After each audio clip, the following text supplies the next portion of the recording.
Oh my goodness, I am beyond excited for this podcast today.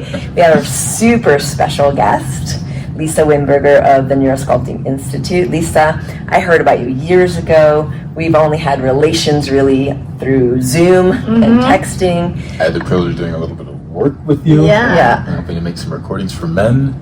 Your books were instrumental in my healing. Your meditations were really extraordinary during a period where I was going through divorce and having to face a lot of stories and patterns that came up, and they prepared me, your work, in a way, for this one. So, whoa, I just got chills.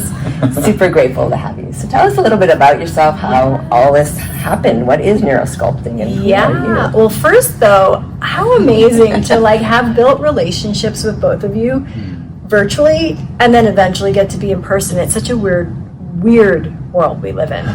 But I'm so grateful for it. So neurosculpting, my life. So it was born out of my own trauma, as as you have a choice, right? You can be traumatized and then not do anything with it and be shut down by it, or you can learn from it and then take that learning and synthesize it out to the world to maybe help people, and that's what I chose to do. So being hit by lightning at 15 on my birthday, in the base of the spine, triggered an entire few decades of seizure disorder that went undiagnosed forever. I have to ask, where were you when that happened? Were you flirting with I was standing on a mountain with an umbrella. I don't know why I got it. No, a bunch of our friends we were riding trikes. We were in Pennsylvania at my friend's house. It was my 15th birthday. We were all out on trikes and little motorcycles, and a hailstorm came in. Oof. And we took shelter under an awning, and I and the boy I had a crush on. Ooh, lightning struck. Yes. We were standing against the garage, which had that long metal handle that I was leaning against the metal handle. The side of the garage got hit, and it came out through the handle, and he and I flew.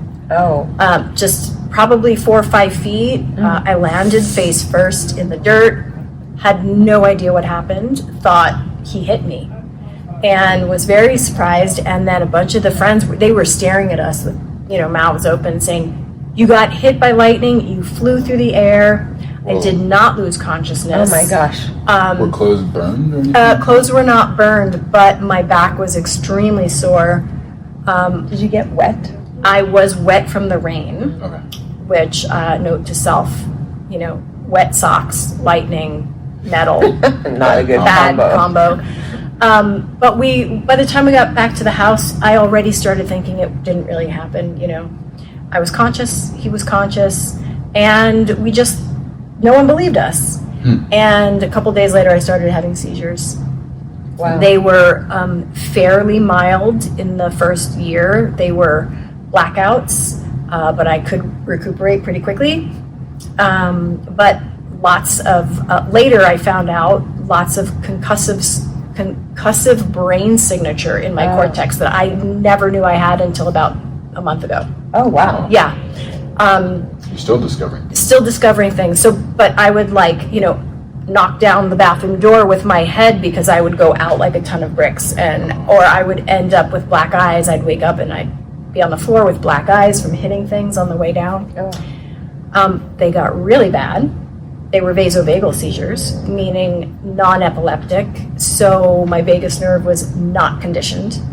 So when the world was stressful or I was about to menstruate, my nervous system, my vagus nerve was like, nope, can't do this.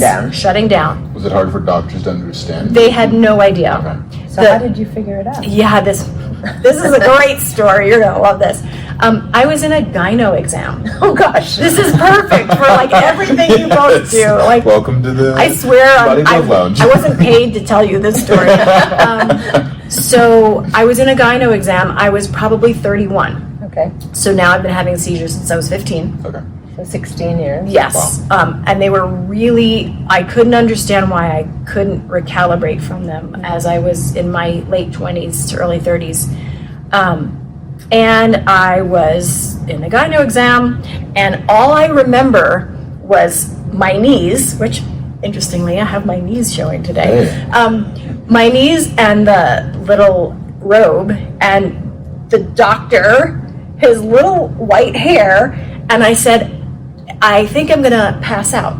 Oh. I was getting a cervical pap smear. Okay. So didn't know he triggered my vagus nerve, but I said, I think I'm gonna pass out. And all I remember is his little face going, okay, lay back. That's it, that was my memory. Then I went out. What I opened my eyes to was what I knew as opening my eyes after an episode. I couldn't speak, I couldn't move, I couldn't really form thoughts. I had urinated myself, I was about to defecate myself. And I was pins and needles from head to toe. And for me, this was normal. Okay. And I looked at him, and he was shaking, and he had a needle of atropine right at my heart to try to resuscitate me. That Pulp Fiction scene. Yes. He was right there, and I opened my eyes, and I scared him. And he was shaking, and he said, "You flatlined. Has this ever happened before?" And I couldn't even speak. So I'm thinking, yes, this has been happening since I was 15. And he was the one who after all the brain scans, he said, "You're not epileptic. I think you had a vasovagal seizure." Wow. Where you flatlined because it first plummets your heart rate and then it shuts off your brain, versus epilepsy, which is cortical and in the brain first. Okay. I had never heard any of these terms, and that was the start of let me study neuroscience so I could fix this, because they were getting really bad. And in the beauty of the way the nervous system learns and adapts, it will get better and more efficient at what you keep asking it to do. So my seizures were increasing in severity. My heart was staying stopped for longer and longer. And then the last 2 seizures I had was the longest that I was ever out. But the very last one I had, I was done breathing on my own. It was just my husband had to just keep pushing on my chest and shaking me, but I was out and done and saying, I'm not going back there. Wow. But then I remembered I had a daughter, and she was in a crib. Crap, I gotta go back there. Okay. So if I go back there, I cannot have this happen again. Yes. Hence the neurosculpting protocol. Amazing. I knew there was no medicine, so I was going to figure it out through neuroplasticity. I was going to create this process. It was a Hail Mary, and it worked. And it worked. Amazing. And are there a lot of people that do have these type of seizures? Yes, actually, I've worked with like at least 8 young women with seizures who have either stopped their seizures or gotten off seizure meds or Wow. drastically minimized them with the very same process. Amazing. Did the other gentleman that was hit by lightning have similar? No, I reached out to him when I was writing my first book. I know about the fallacy of memory, and I thought maybe I'm delusional. Maybe it really didn't happen. And I reached out to him and some other friends who were there just before I published the book to just make sure. And they're like, "No, it happened," and he didn't have. The same place? No, he didn't. But I was touching the metal handle. He was shoulder to shoulder with me. So it went via you. Yeah. Okay. Yeah. Amazing. Well, how did you start to kind of piece together a little bit? Yeah. A little bit. Well, I knew from what they told me that this was a deconditioned nervous system vagal nerve. So first I studied what conditions the vagus nerve, what deconditions it. Then I had to wrap my mind around, if this is not a short circuit in my brain, but this is a stress management issue, then maybe there's a little room to condition myself enough where I could create a little virtual rehearsal container inside of meditation and rehearse a new response upon feeling the first sign of a seizure aura.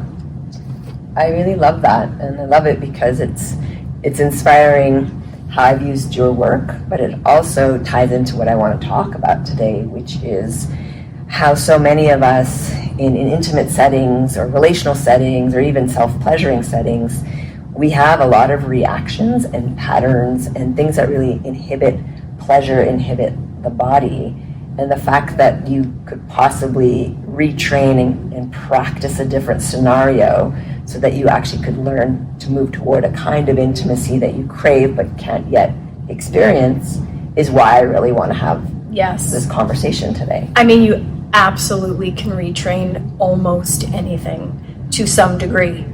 And we never know to what degree until we try to retrain it. But so there's two things that you just made me think of. One is, yes, you can retrain your habituated associations and stories and belief systems around intimacy. And in neurosculpting, if you can talk to your nervous system in a way that it listens, then you can dilate time. So think of flow state, right? Flow state is a different perception of time. That is this beautiful harmony of being present but yet relaxed. And in neurosculpting, the first two steps, we do that. We get relaxed but very recruited presence. And in that space, you can take a rehearsal moment and dilate the time of the parts that typically would be unconscious in the waking state. So people say to me, I can't retrain my seizure patterns because my auras are so fast. And I said, you can. In a meditation, you can dilate the time in practice that aura lasts. And you can choose different options and then compress that, embed it, so that in real time, it is a subconscious recall. And you don't need all of this pre-awareness. And this is what I get from a lot of people is, but this is a reaction. It just happens. Yes, and it didn't just happen always. It happened once, and you formulated your story around it, and then you habituated to that. And that is why you think you're reacting, when in fact you've just compressed the time in which you've made a decision, and now it's become a subconscious decision. So if we re-expand that time signature, it becomes a conscious decision, at least in the rehearsal space. And you do that enough, and then it becomes automated. So it's a very interesting play with time. What's an aura? An aura is generally what people with seizures feel fractions of a second before they go out. Okay. For everyone, it's different. Some with epilepsy will see like stars, or they'll get like light auras or sound auras. And for me, I always called it a halo because I didn't see anything. It was more like my stomach would just drop out. Okay. And it would be about a fraction of a second, and then out. Interesting. And that would be different than, say, when I have sometimes some blood cleaning procedures or whatever, and my what do they call it? The parasympathetic goes into an overreaction, and then It's the everything same starts thing. to go No, black. Is it the same? It's the same thing. It's just what degree and gradation of that response do you get. So the normal dorsal freeze spectrum is first, shame or blushing or in the normal day-to-day life. But then if you're doing something like, let's say you see blood, or you are squatting in the garden and then you stand up quickly, you can get a little bit deeper of that dorsal response because it's still doing the same thing. Your parasympathetic is saying this is too much. Yes. And you'll get woozy or lightheaded. Sometimes you might pass out, but the dorsal seizures are when you've exceeded the thresholds of those things. Yes. And there's just no way the nervous system feels it can cope at all. So it just says, we're done. We're done. But it's the exact same stepping. Okay. Could you explain a little bit, just because this is new to the podcast, you're our first brain neuropathway person. We mention it here or there because we're both nerds and we love this stuff. But could you talk a little bit about neuroplasticity, what that is, why it's important, and maybe what helps us become more plastic? Yes. Interestingly, sexual intimacy. How perfectly positioned. Yes. Okay, so neuroplasticity is the nervous system's ability to adapt and change in any moment. And it's happening all the time. It's not like it only happens sometimes. Our nervous system is learning and adapting in all moments. Unfortunately, it's learning and adapting to repeated, habituated stories, so it doesn't feel like we're learning and adapting.